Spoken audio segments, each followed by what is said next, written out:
Welcome to Disney This Day. I'm Egon Bonkers, and on this day in 1975, the Mission to Mars attraction debuted at Disneyland.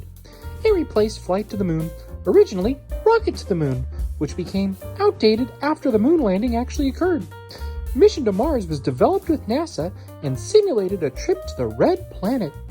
Guests entered Mission Control, a pre-show complete with an animatronic host, Mr. Johnson. The Rocket experience was a circular theater with screens on the floor and ceiling. And it debuted 50 years ago. Pretty crazy, huh? Did you go on this one? Do you remember it? I thought it was pretty cool. Anyway, have a magical day.